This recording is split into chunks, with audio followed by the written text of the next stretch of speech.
Hi, so with this video I just wanted to go through some considerations for zoos in terms of what they need to consider in terms of their practices. So when we look at zoo practices overall, all zoos function a little differently. Many zoos are nonprofit organizations, which means it's hard for them to get money, especially with the cost of taking care of the animals. Things like vet bills and the cost of food to feed the animals are really big hits to the budget of a zoo. Zoos sometimes have to balance what might be an exciting experience for the public against what is best for the well being of the animals. There are laws that are protecting animals that are different from state to state, but there are also federal and international laws to protect them. So, again, zoos need to abide by those rules. Zoos also have to make decisions about how much their facility contributes to the conservation of animals in the wild. This can be in the form of education, funds, or releasing endangered animals back into their natural habitat. So one of the first things that we'll look at here is just the concept of enclosure design, sterile versus naturalistic. Enclosures that are designed to be sterile are easy to keep clean quickly, but do not have natural features to help keep animals stimulated or comfortable. So if we look at this bear enclosure here on the left, we have a polar bear in an area that looks like it's composed primarily of concrete. You may see exhibits like this that are made of similar substances, but very easy to keep clean, but obviously not something that is very comfortable or very stimulating to that animal. Enclosures designed to be naturalistic give animals natural structures to play on and interact with, but are sometimes hard to clean, harbor bacteria, and can sometimes have toxic plants in them that need to be removed. So we can see this large rhino yard here. Gives a lot of area for it to be able to move and interact with natural surroundings, but keepers and vet staff would have to be very careful about making sure that the animals don't get sick from things that could be in that environment. Most modern exhibits tend to have a blend of both of these features, but again, when we're looking at enclosures overall, depending on the facility that you're at, there may be more of an emphasis on sterile versus naturalistic. It just depends. Another concept that we'll look at is protected contact versus free contact. Protected contact refers to having a barrier like caging between a person and a dangerous animal when they work with them for feeding, training, or medical procedures. This helps protect the person from being hurt by the animal. So if we look here at this example here on the left, we see someone working with some hippos that has a little bit of a barrier between them and the hippos.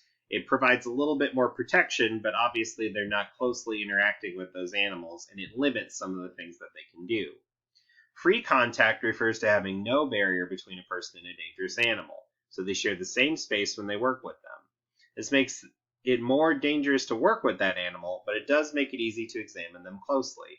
So if we see this keeper over here with these sea lions, again, sea lions may not be the most dangerous thing that people can work with, free contact compared to things like big cats.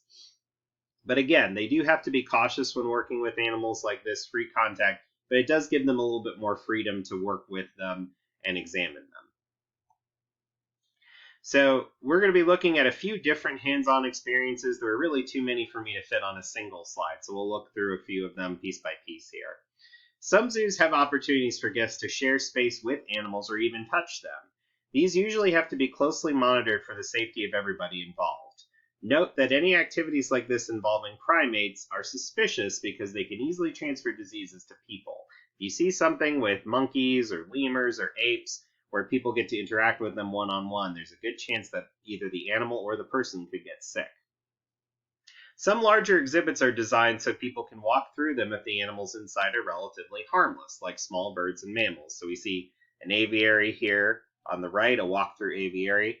And here on the left, there's a little wallaby area. So again, small mammals that people can walk around.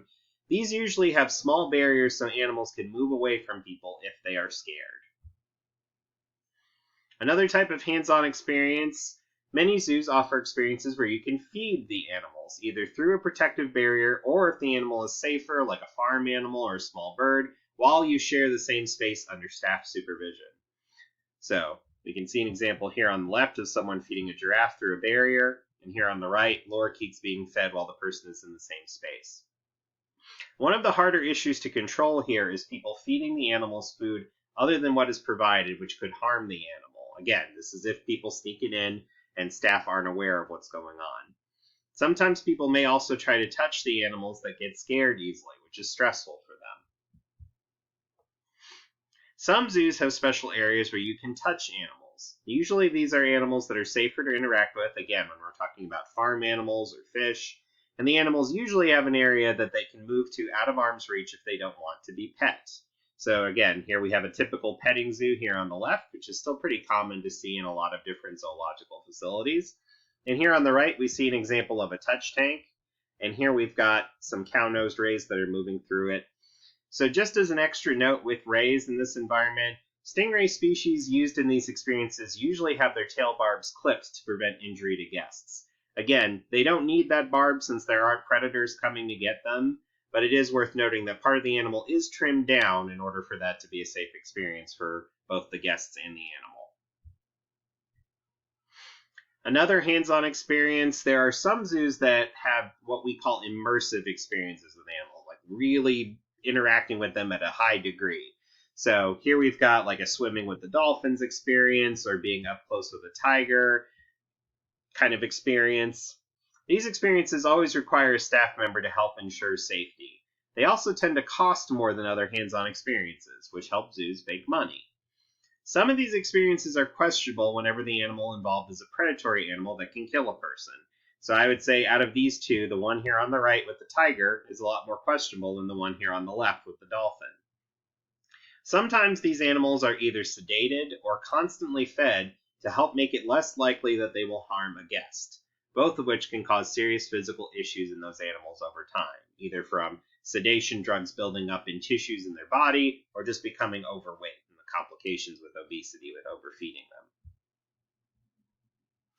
So the last hands-on experience that I want to talk about is with younger animals. So we see here a young tiger and a young black bear, which are some of the animals that could be used in experiences like these. Some of these immersive experiences are also questionable whenever the animal involved is a baby mammal. Almost all baby mammals benefit from being near their mother for food, comfort, and rest, and removing them to do programs like this can be harmful for their health. I would say this is be true with the majority of mammals. Some of the few exceptions might be hoofed animals that can get up and running really quickly and they don't need to be with mom for long. But for the most part, a lot of these experiences are really questionable, especially with carnivores, which is a pretty common sight. Some places may even keep the babies underweight to follow state laws about weight restrictions for these hands-on experiences. So again, these animals aren't getting the nutrition that they need always, just so that they can fall within those legal guidelines. The money made from experiences like this with babies also encourages those zoos to breed more baby animals, sometimes more than they can feed and house. This can lead to the animals being sold to private owners or being prematurely euthanized. In other words, that they will be killed. Long story short. So another concept here is talking about breeding for sale versus breeding for SSPs, and I'll get into what that abbreviation means here in a minute.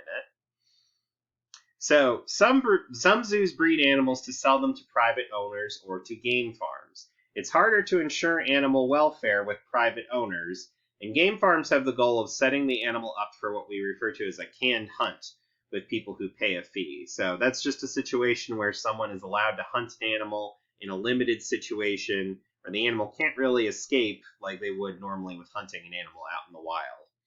This can be very profitable for those zoos to sell those animals. Zoos that do this are not required to pay very close attention to family lines to prevent inbreeding. So again, if they're breeding animals with profit in mind, they may be breeding animals within a family lineage, and that can lead to some genetic disorders that may pop up. Some zoos breed for what are known as species survival plan. So again, that's what we mean by SSP. These plans are designed to help sustain populations of wild animals within zoos with the possibility of reintroduction into the wild. Reintroduction can be tricky depending on the animal, but again, a lot of people refer to these as insurance populations to make sure that if they do go extinct in the wild, we do have an option. Zoos make no money for participating in these programs beyond regular ticket prices, of course, and often have to pay shipping fees to move animals to other zoos to breed with specific partners. With these programs, the family lines of every animal involved are very closely monitored. Of course, with wild-caught individuals, those are some of the ones that are the top of the line. You really want to try to get them to breed out. And some of them you may not know the lineage if they came from ownership situation outside of a zoo. But again, they are monitored as closely as possible. And the last concept that I want to introduce you to is accreditation. So all zoos and similar facilities in the U.S. have guidelines given to them by the United States Department of Agriculture, USDA. These are the minimum requirements for space, cleanliness, and proper procedures with animals shown to the public. However, some zoos pay a fee to become what we call accredited. This means that another organization like the Associations of Zoos and Aquariums or the Zoo Aquarium Association inspects those zoos that have paid this fee and allows them to be part of their organization. These organizations usually have higher standards about animal care, so zoos let the public know if they are accredited to show how well they take care of their animals. Again, the zoo does not gain anything financially short of people knowing that it's a credible zoo and they might be more likely to participate in it. But it has a cost to them in terms of paying a fee for this inspection.